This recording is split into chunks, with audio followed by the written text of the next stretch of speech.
vous voyez les biches?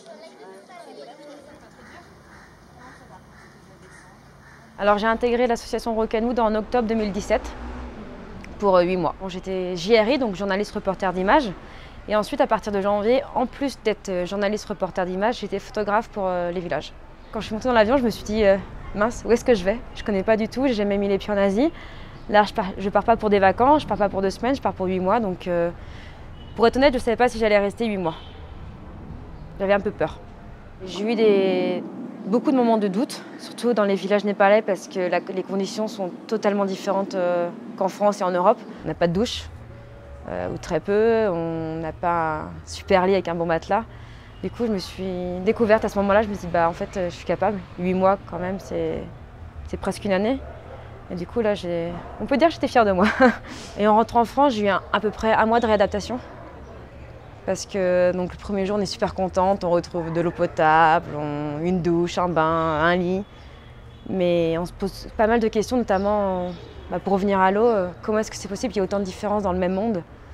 Et je me pose beaucoup de questions par rapport à ça quand je suis en France.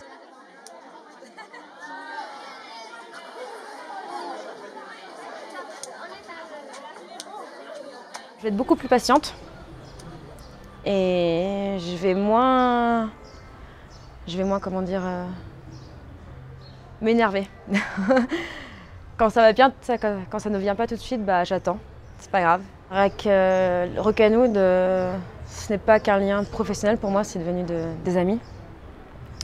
Et Rockanoud, tant que je peux les aider, je les aiderai. C'est vraiment une bonne association que j'ai envie qu'elle perdure en fait.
On a fait toute l'organisation du chantier, tout était stocké à l'intérieur de la maternité. Donc pour pouvoir travailler, on a dû tout sortir. On a organisé ça un peu devant des tas de matériaux et tout.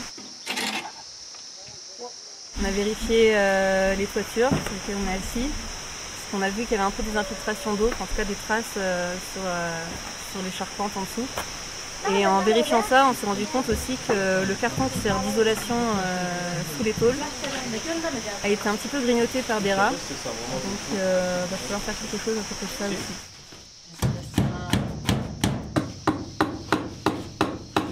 Le chantier est déjà pas mal avancé, le gros est fait, mais il nous reste encore pas mal de menuiserie, un peu de bardage. Et après, un bassin de phytoépuration à faire. Donc pour ça, il nous faut encore un peu de bois, des planches, pierre, sable, ciment. Et donc tout ça, on a un peu calculé le métrage le plus bas qu'il va nous falloir. Et on a lancé une commande hier matin, qui est arrivée hier soir.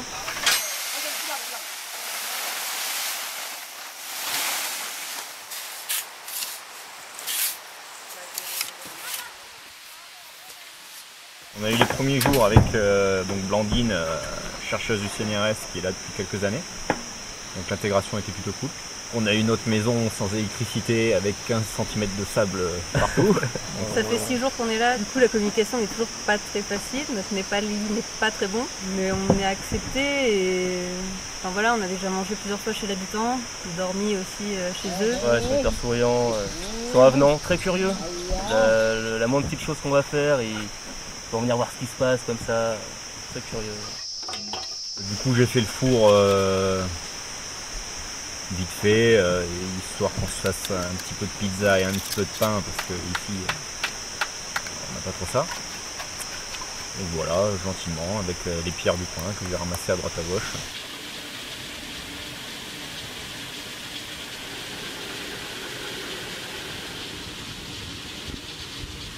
Et on mange chez une voisine tous les midis qui nous fait un petit dalbat tous les jours. Bon, c'est la même chose, mais c'est vachement bon. De plus en plus épicé. De plus en plus épicé.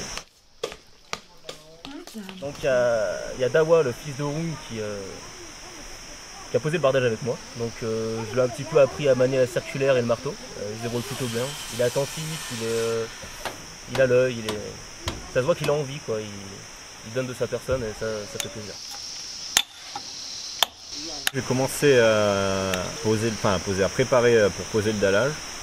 Donc j'ai commencé à tailler, à choisir les pierres et à les tailler. Pour poser mon dallage, je fais un mortier qu'on appelle maigre, une chape maigre. Donc je mets 3 seaux de sable pour un demi de chaux et un demi de ciment. Alors le temps de séchage des mortiers pour le dallage c'est assez long. Donc a priori ça serait 2 ou 3 semaines. Donc, pendant ce temps de séchage du coup on va condamner les pièces pour éviter que les gens marchent sur le dallage et qu'on le refasse une énième fois. Là je suis en train de couper des montants intermédiaires pour foutre entre les lisses et les pannes pour qu'on puisse fixer le bardage dessus en fait.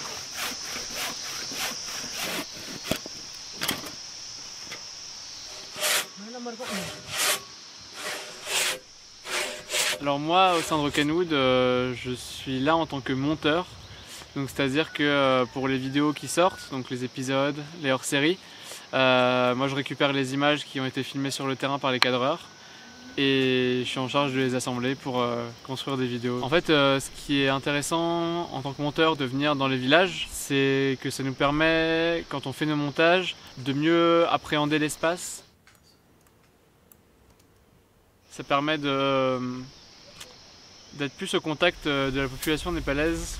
Katmandou, c'est quand même une forme de microcosme et où tout le monde parle anglais et où au final, même s'il y a des traditions, ça reste très occidentalisé. Du coup, je suis parti un peu dans les sommets du village. C'est une petite marche qui fait à peu près 25 minutes. Et voilà, quand on arrive en haut, on a une vue qui est absolument splendide sur la vallée et c'est très reposant.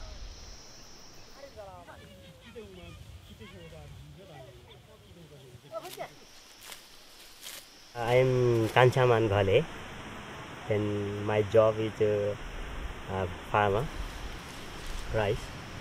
Now it is pretty. Is it only for you, or you sell it to? No sell, no sell. No more, only 30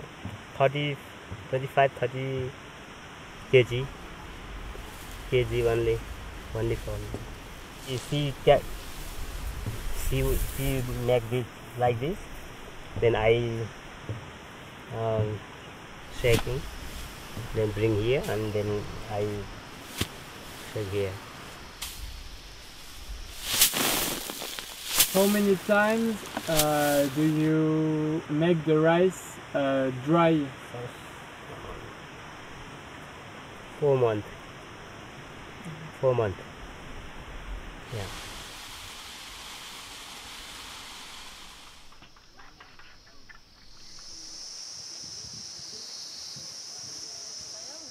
Alors en tant que conducteur de travaux, je gère les ouvriers et les bénévoles.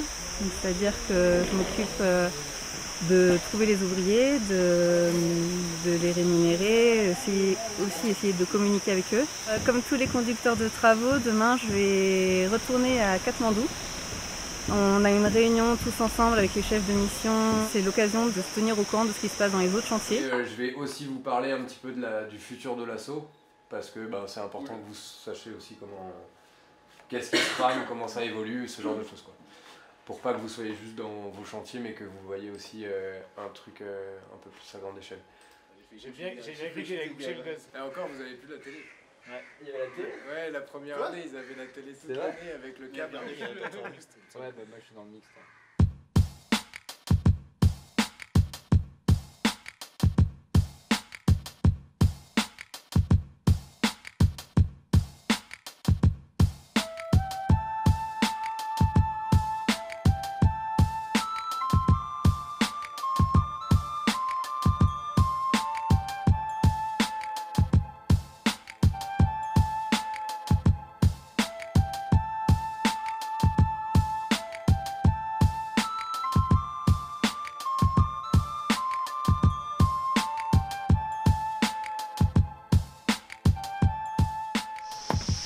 Comment se passe la vie ensemble?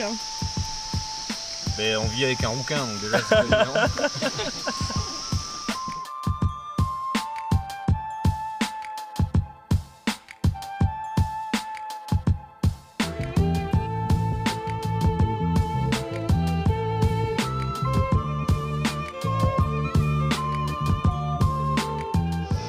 Avec un truc, si jamais quelqu'un glisse, tu vois, il tombera d'1 mètre au lieu de tomber de 2 mètres, quoi. Ça fait moins mal. C'est ce qui est passé. Pardon, on a pas. C'est ce qui est. Ah, j'y arrive plus.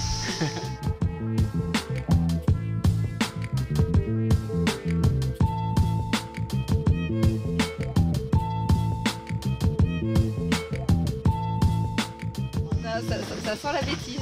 Non, je vais faire un peu plus. Eh bien, je pas attendu. Il a morflé dans le Ouais, c'est pas bien.